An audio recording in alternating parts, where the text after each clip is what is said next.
नमस्कार नम्रता. आज रेसिपीमध्ये आपले खूप खूप स्वागत.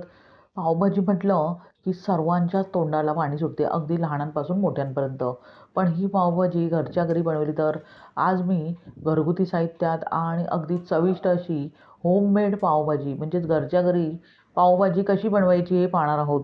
ही पावभाजी इतकी चविष्ट लागते की तुम्ही पुन्हा पुन्हा बनवाल. एकदा तरी अशा प्रकारे बनवून पहा आणि रेसिपी जर आवडलीच तर चॅनलला सबस्क्राईब करा, लाईक करा आणि आपल्या मित्रमैत्रिणींना शेअर करा. चला तर मग जास्त वेळ न घालवता आता आपण रेसिपीला सुरुवात करूया. तर होममेड चविष्ट पावभाजी बनवण्यासाठी प्रथम आपण भाज्या उकडून घेऊया.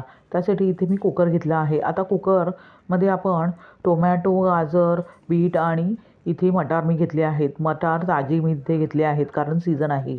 टोमॅटोचे प्रमाण इथे मी जास्त घेतले आहे.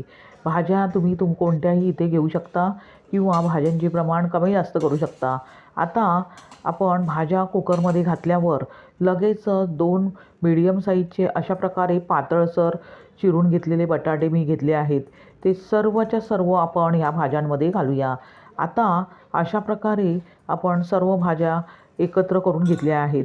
लगेचच त्यामध्ये चवीनुसार आता मीठ घालूया आणि चिमूटभर हळद घालूया आणि आवश्यकतेनुसार त्यामध्ये पाणी घालूया आणि कुकरने त्याचे झाकण लावून साधारणतः कुकरच्या 4 ते 5 शिट्या करून घेऊया, म्हणजे भाज्या अगदी व्यवस्थित उकडल्या जातील. आता लगेचच आपण कुकर गॅसवर ठेवूया. गॅसची फ्लेम मीडियम करायची आहे आणि 5 शिट्या करून घ्यायच्या आहे. कुकर हा छोटा आहे त्यामुळे इथे मी 5 शिट्या करून घेत आहे. कुकरच्या आकारमानानुसार इथे कुकरच्या शिट्या करून घ्यायच्या आहेत. आता साधारणतः अर्ध्या तासानंतर कुकरची वाफ गेल्यावर झाकण उघडून पाहूया. पाहू शकता भाज्या व्यवस्थित मी उकडून घेतल्या आहेत. इतपतच भाज्या उकडून घ्यायच्या आहेत. आता लगेचच मॅशर घेऊन आपण मॅशरने मॅश करून घेऊया.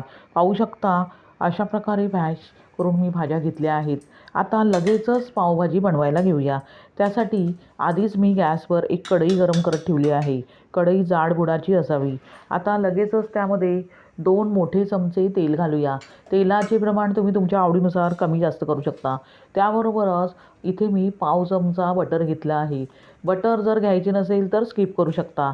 आता बटर आणि तेल व्यवस्थितपणे एकजीव करून घेतल्यावर लगेचच आपण त्यामध्ये एक मोठा बारीक चिरलेला कांदा घालूया आणि व्यवस्थितपणे अशा प्रकारे गॅस मिडियम ठेवून परतून घेऊया.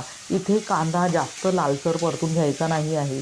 फक्त ट्रान्सपरंट होईस्तोवरच आपण कांदा परतून घेणार आहोत. त्याबरोबरच मी 4 ते 5 लसूण पाकळ्या बारीक चिरून इथे घेतल्या आहेत. तुम्हाला जर आवडत नसेल तर स्किप करू शकता. आता अर्धा चमचा जिरे घातल्यावर पुन्हा एकजीव करून घेऊया. त्यानंतर हा कांदा अगदी व्यवस्थित मऊसर व्हावा यासाठी इथे मी चवीनुसार त्यामध्ये मीठ घालत आहे. आपण भाज्यामध्ये मीठ घातले आहे त्यामुळे इथे बेतानेच मिठाचा वापर करायचा आहे. त्यामुळे कांदा लगेचच आपला अगदी ट्रान्सपरंट होईल आणि मऊसर होईल. म्हणून इथे मी कांदा जी ग्रेव्ही आपण करणार आहोत त्यापुरतेच इथे मिठाचा वापर करत आहे. आता मीठ घातल्यावर पुन्हा गॅस मिडियम ठेवून व्यवस्थितपणे एकजीव करून घेऊया. साधारणतः 1 मिनिटानंतर पाहू शकता कांदा अगदी मऊसर असा झाला आहे. आता लगेचच आपण त्यामध्ये 1 मोठा चमचा आलं, लसूण, हिरवी मिरची आणि कोथिंबिरीची पेस्ट घालूया. जर तुम्हाला हिरवी पेस्ट घालायची नसेल तर स्किप करू शकता. पण ह्या हिरव्या पेस्टमुळेच ही जी भाजी आपण बनवत आहोत ती अगदी चविष्ट अशी तयार होते. आता कांद्यामध्ये आपण हिरवी पेस्ट घातल्यावर फक्त 1 ते 1.5 मिनिटे गॅस मिडियम ठेवूनच व्यवस्थितपणे परतून घेऊया, म्हणजे त्याचा कच्चेपणा पूर्णपणे निघून जाईल. साधारणतः 1 ते 1.5 मिनिटानंतर हिरवी पेस्ट व्यवस्थित परतून घेतल्यावर लगेचच अर्धा चमचा लाल तिखट आणि पाव चमचा हळद घालूया. त्याबरोबरच 1 मोठा चमचा इथे मी पावभाजी मसाला घेतला आहे. हे मसाले करपू नये म्हणून त्यामध्ये साधारणतः 2 ते 3 चमचे पाणी घालूया, म्हणजे मसाले करपतही नाही आणि व्यवस्थित परतले जातात. फक्त 1.5 ते 2 मिनिटे आपण हे मसाले अशा प्रकारे परतून घेणार आहोत.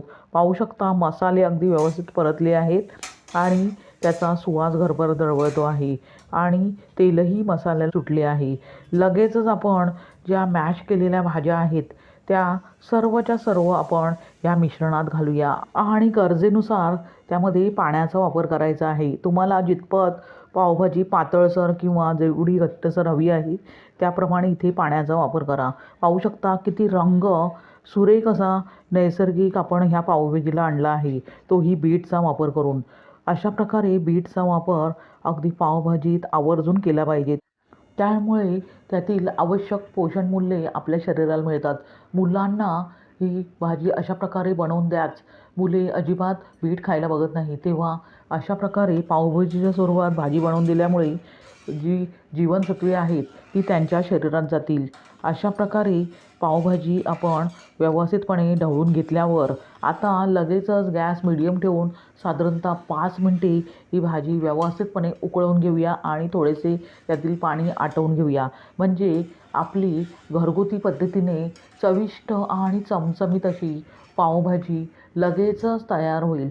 साधारणतः 5 ते 6 मिनिटानंतर पाहू शकता पावभाजी अगदी व्यवस्थितपणे आटवून मी घेतली आहे आणि भाजीला रंगही सुरेख आला आहे. लगेचच 1 चमचाभर तेलामध्ये फक्त 1 मिनिटभर परतून घेतलेली ढोबळी मिरची त्यामध्ये घालूया. त्यामुळे त्याचा क्रंचीनेसही टिकून राहतो आणि पावभाजीचा एक घास खाताना अगदी चविष्ट अशी पावभाजी लागते. म्हणून सर्वात शेवटी अशा प्रकारे थोडीशी 1 मिनिटभर परतून घेतलेली ढोबळी मिरची त्यामध्ये घालायची आहे आणि पुन्हा 1 ते 2 मिनिटे ही भाजी व्यवस्थितपणे एकजीव करत राहायची आहे आणि गॅस मिडियमच इथे ठेवायचा आहे. लगेचच पाहू शकता पावभाजी पूर्णपणे मी तयार करून घेतली आहे. आता सर्वात शेवटी बारीक चिरलेली त्यामध्ये कोथिंबीर घालूया आणि पुन्हा भाजी व्यवस्थितपणे एकजीव करून घेऊया. आता लगेचच आपण पाहू शकता पावभाजी पूर्णपणे तयार झाली आहे. गॅस बंद करून गरमागरम ही पावभाजी पावाबरोबर सर्व्ह करूया. आता अशा प्रकारे पावभाजी आपण तयार करून घेतली आहे. ती बाजूला ठेवूया आणि पाव इथे मी तव्यावर गरम करून घेत आहे. तवा व्यवस्थितपणे गरम करून घ्यायचा आहे. त्यावरती साधारणतः पाव चमचा बटर घेतले आहे. तुम्ही तुमच्या आवडीनुसार बटरचा इथे वापर करू शकता. आता दोन्ही बाजूनी पाव व्यवस्थितपणे अशा प्रकारे भाजून घेऊया. पाहू शकता पावही अगदी व्यवस्थित भाजले गेले आहेत. लगेचच गरमागरम पावभाजी पावाबरोबर सर्व्ह करूया. त्यासाठी इथे मी प्लेट घेतली आहे. आता प्लेटमध्ये आपण अशा प्रकारे भाजी घालून घेऊया. त्यानंतर लगेचच वरून आपण बारीक चिरलेली कोथिंबीर घालूया आणि बारीक चिरलेला कांदा घालूया आणि बारीक चिरलेला कांदा त्याबरोबरच लिंबू आणि पावाबरोबर ही पावभाजी सर्व्ह करूया. अशा प्रकारे तयार झाली चविष्ट, चमचमीत आणि बघताक्षणी खावीशी वाटणारी पौष्टिक अशी पावभाजी, तेही घरगुती साहित्यात आणि अगदी कमी वेळेत. तुम्हाला ही रेसिपी कशी वाटली ती कमेंट करून सांगा आणि रेसिपी जर आवडलीच तर आज रेसिपीला सबस्क्राईब करा. अगदी निःशुल्क आहे. लाईक करा आणि आपल्या मित्रमैत्रिणींना शेअर करा. पुन्हा भेटूया अशाच साध्या, सोप्या आणि सुटसुटीत, चविष्ट आणि पौष्टिकतेने परिपूर्ण अशा रेसिपीसह. धन्यवाद. श्री स्वामी समर्थ.